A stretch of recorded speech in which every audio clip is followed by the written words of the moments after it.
다니엘 12장 11절, 12절, 13절입니다. 먼저 5절부터 10절까지 일부는 들으셨나요? 11절에 매일 드리는 제사를 폐하며 멸망하게 할 가증한 것을 세울 때부터 1290일을 지낼 것이요 기다려서 1335일까지 이르는 그 사람은 복이 있으리라. 너는 가서 마지막을 기다리라. 이는 네가 평안히 쉬다가 끝날에는 네 몫을 누릴 것임이라.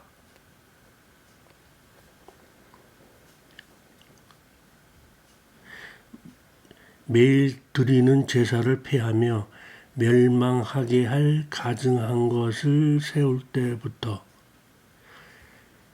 마태복음에 평행 구절이 있습니다. 24장 15절입니다. 그러므로 너희가 선지자 다니엘이 말한 바 멸망에 가증한 것이 거룩한 곳에 선 것을 보거든 읽는 자는 깨달을진저. 예수님이 특별히 이 말씀을 하지 않았더라면 그 11절에 매일 드리는 제사를 폐하며 멸망하게 할 가증한 것을 세울 때부터 1290일을 지날 것이요. 이거 이해하기가 결코 쉽지 않았을 겁니다. 호라오, 속을 보지 못하고 테오레오, 머릿속에 생각만 가득 찬 신학자들의 공통시각은 역사적 배경이나 그때 문화나 제도 따위를 대입해서 설명하려 합니다.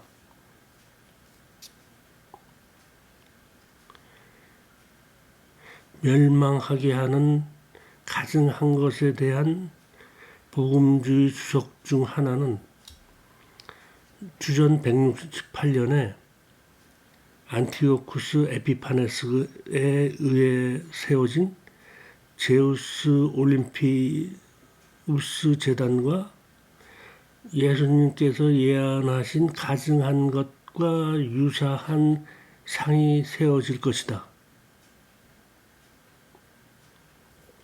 그러니까 예수가 재림할 즈음에 말세에 예루살렘 성전에 뭐가 세워진다는 건가요? 이미 성전은 이슬람 성전으로 바뀌었는데 후에 언젠가 제3성전을 건축했는데 거기에 무슨 우상이 세워진다는 겁니까? 이슬람과 대판 싸우긴 싸워야겠네요. 그게 아마겟돈 전쟁이라고요? 소설을 씁니다. 예수님 말씀을 보겠습니다. 그러므로 너희가 선지자 다니엘이 말한 바 멸망에 가증한 것이 거룩한 곳에 선 것을 보거든 읽는 자는 깨달을진저. 여기서 보거든이 호라오, 보다라는 동사입니다. 또 깨달을진저에서 깨닫다는 노에오란 동사인데 누스, 마음에서 나오는 이해하다, 생각하다입니다. 그러니까 멸망에 가증한 것이 거룩한 곳에 선 것을 문자대로 읽지 말고 이 말씀이 의미하는 것을 생각 좀 해라. 보다와 깨닫다를 호라오와 노에오를 써서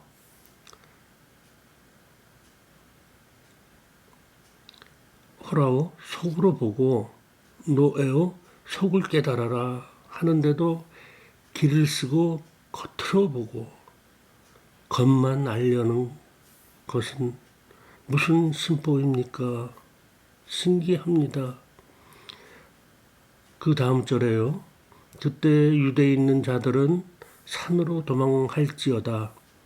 글자대로 예수 재림이 가까우니까 산으로 들어가서 살겠다.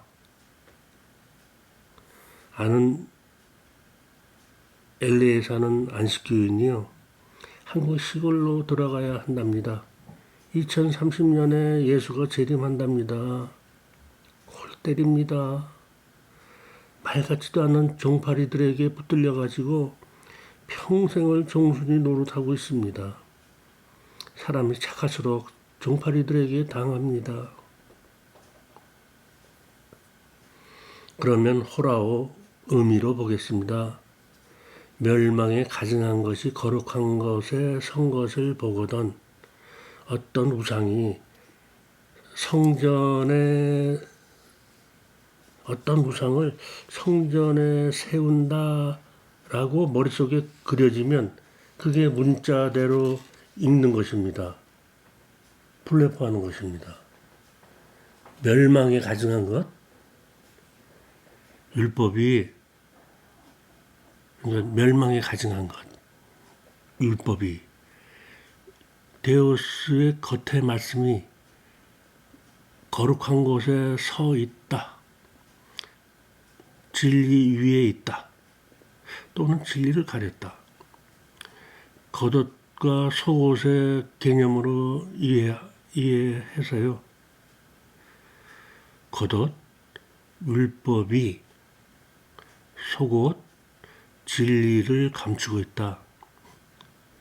데오스의 말씀을 율법으로만 이해하는 것은 멸망이다라는 것이죠. 그때 유대에 있는 자는 율법 속에 있는 자는 산으로 도망할지어다. 진리라는 산으로 피하라. 유대는 평지이고 낮고 산은 높고 높은 것은 진리고 낮은 것은 율법을 비유합니다. 그 다음 절에 지붕 위에 있는 자는 집 안에 있는 물건을 가지러 내려가지 말며 지붕 위에 있는 자는 즉 진리를 깨달은 자는 집 안에 있는 물건을 가지러 내려가다 율법을 챙기지 말고 냅둬라입니다. 마지막 때 상황이 너무 긴박해서 짐 쌀 시간도 없다로 알아들으실 건가요? 자, 다니엘 12장 11절로 돌아가겠습니다. 매일 드리는 제사를 폐하며 가증한 것을 세울 때부터 여기서 폐하다는 없애다가 아니라 옆으로 밀어놨다 인데 야곱이 라반의 양떼에서 자기 것을 따로 가려내다란 술인데 영어로는 터너사이드입니다. 가증한 것을 세울 때부터 세우다는 나탄인데 주다 노타 영어로는 give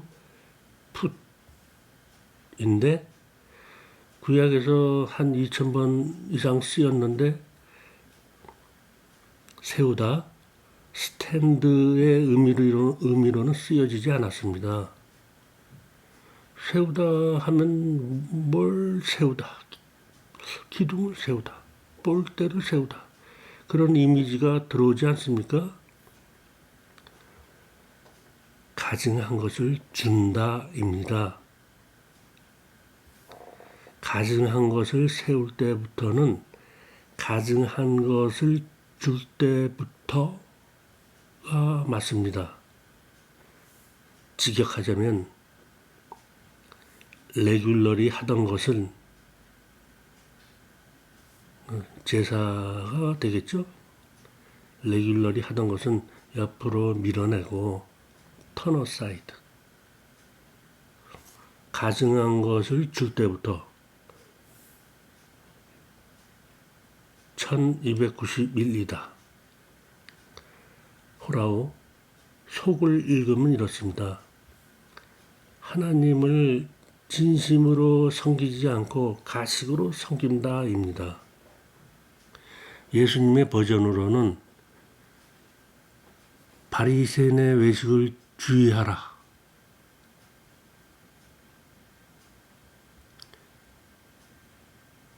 율법을 잘 지키는 것처럼 보이지만 실상은 외식이다. 자네 겉은 잘 닦지만 안에는 탐욕과 방탕이 가득하다. 말라기 버전으로는요. 너희가 더러운 떡을 나의 제단에 드린다. 눈먼 희생 제물을 바치고 병든 것을 드린다. 입니다. 그 날들이 1290일이다. 입니다. 12절에 기다려서 1335일까지 이르는 그 사람은 복이 있으리라. 1290일, 1335일 나왔습니다. 1290, 1335 무언가 가리키는 것이 있겠죠? 1290일이든지 1290년이든지 거기에 45일 붙이니 1335일 45일은 뭐일 것이다 등등 이 숫자들을 역사적 상황의 어떤 사건에 넣어보려고 하지만 전혀 아구가 맞지 않습니다. 1290, 1335를 시간적 개념으로만 보니 시작이 있어야 되지 않습니까? 어디에다 끼워 넣으려고 해도 안 돼요. 호라오를 알더라도 그 속을 보는 것도 쉽지 않습니다. 성경에서 숫자를 숫자로 보지 않고 호라오 하는 것을 설명하겠습니다. 성경에서 무척 많은 숫자들이 등장합니다. 하나, 즉 1로 시작해서 1로 끝납니다. 그 1도 숫자 하나, 둘, 셋 이런 것이 아니라 완성, 끝, 충만, 온전하다라는 의미입니다. 그러니까 예수로 시작해서 그리스도로 마친다. 나는 처음과 마지막이요 시작과 마침이다. 예수는 요셉의 아들입니다. 요셉은 그가 더하신다. 여호와가 애드한다라는 의미입니다. 그러니까 여호와가 더하니까 플러스하니까 그리스도라 칭하는 예수가 나옵니다. 그리스도란 답이 나올 때까지 더하고 더합니다.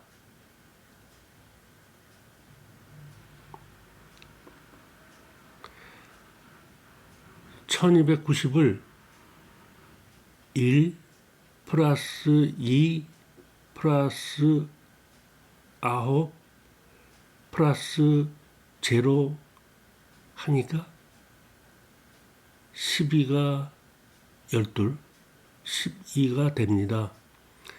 1335를 1 플러스 3 플러스 3 플러스 5 하니까 12이 됩니다. 1290은 야곱의 12아들이고 1335는 예수의 12제자입니다. 그러니까 1291은 율법 안에 있는 카이로스 시간이고 1335일은 진리라는 카이로스 시간입니다. 기다려서 1335일까지 이르는 그 사람은 복이 있으리라. 듣고도 깨닫지 못한 다니엘이 결국에는 진리를 깨닫습니다. 모세의 제자였던 다니엘이 예수의 제자가 되어서 결국에는 예수와 하나가 됩니다. 그 12도요. 1과 2를 더합니다. 3이 됩니다. 3이 끝이 되지요. 더 이상 더할 것이 없으니까 그 3이 마지막입니다. 아버지와 예수와 제자들입니다.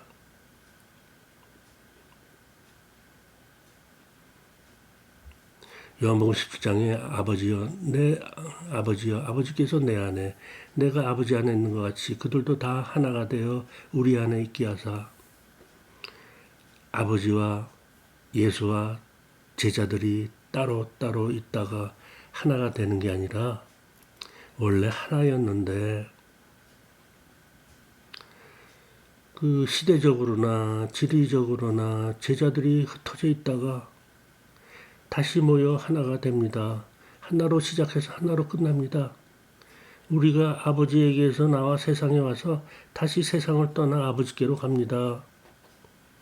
하나님은 영이시니 우리도 영입니다. 그래서 하나입니다.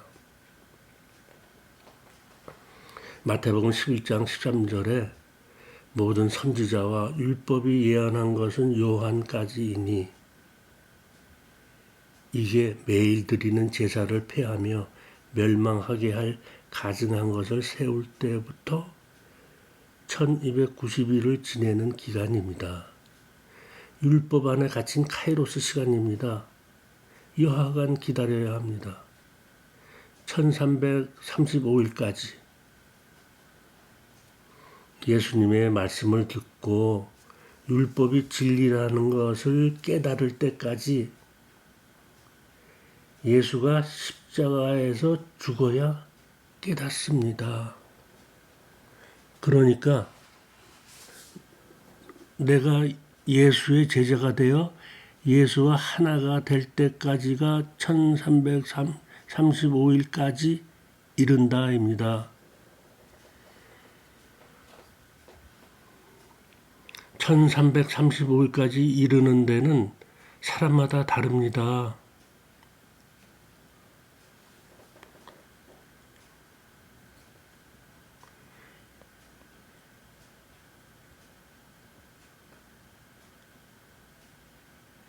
아브라함이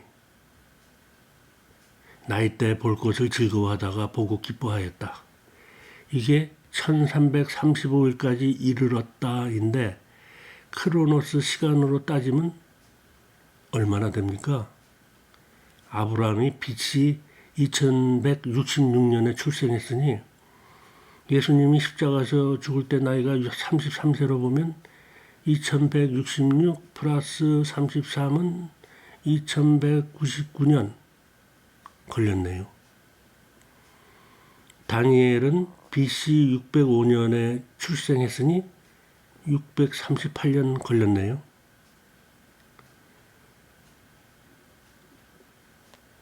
나는 출생해서 이 말씀들을 깨달을 때까지 66년 걸렸습니다.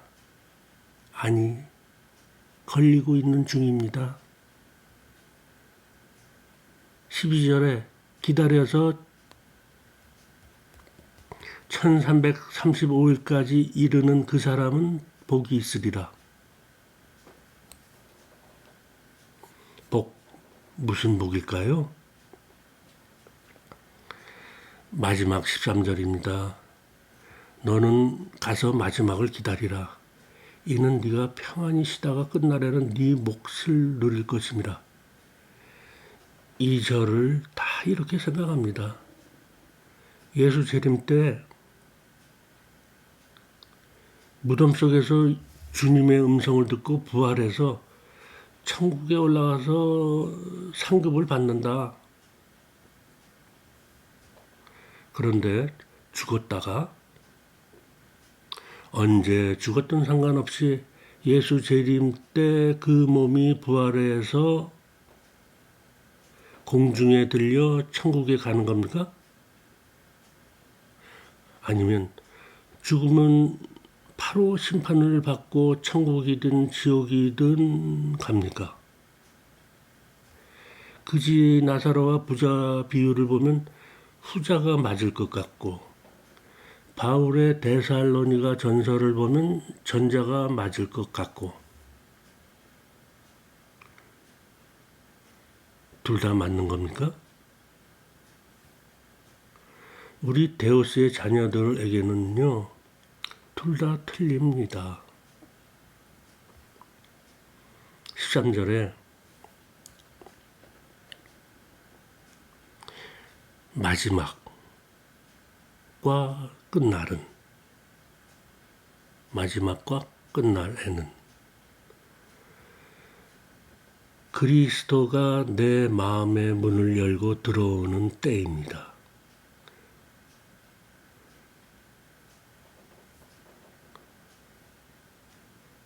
예수님이 십자가에서 다 이루었다라고 선언할 때입니다. 이게 1335일까지 이른 것입니다. 이게 복입니다. 그런데 장사되고 부활해서 승천할 때까지 40일간 제자들에게 보이셨다는 뭐냐? 1335일까지는 승천할 때까지가 아닌가? 이런 생각이 들지 않겠습니까? 우리가 누스란 마음이 열려 말씀들을 호라오, 숨은 진리를 찾아내면서 남은 육체의 때를 보내는 것을 40일간 제자들에게 보이셨다입니다. 40이란 숫자, 땅의 숫자라고 하죠.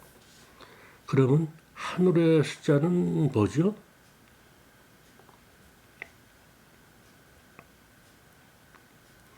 (40일) 동안은 우리가 데오스라는 사실을 알고서도 땅에서 사는 동안을 말합니다.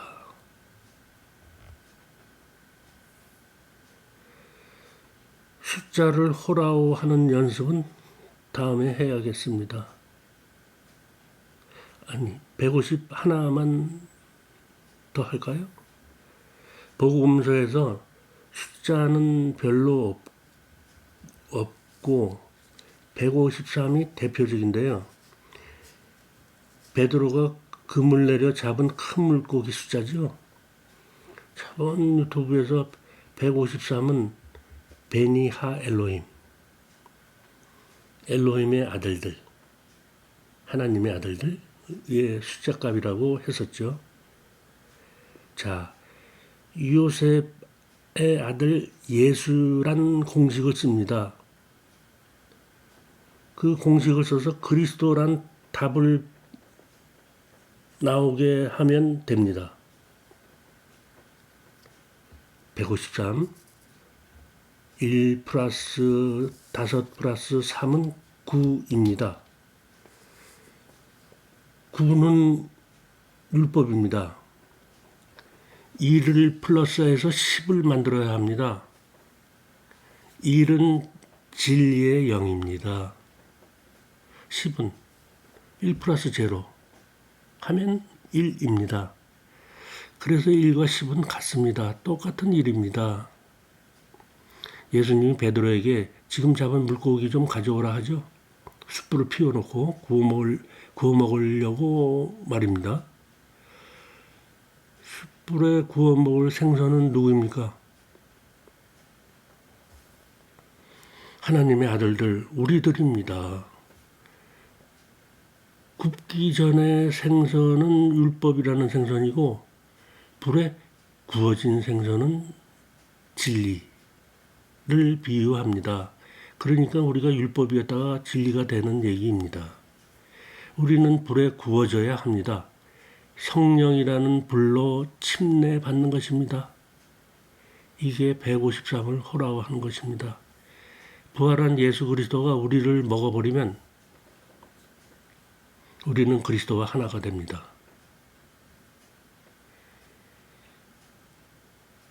하나 더하기 5 더하기 3은 9다.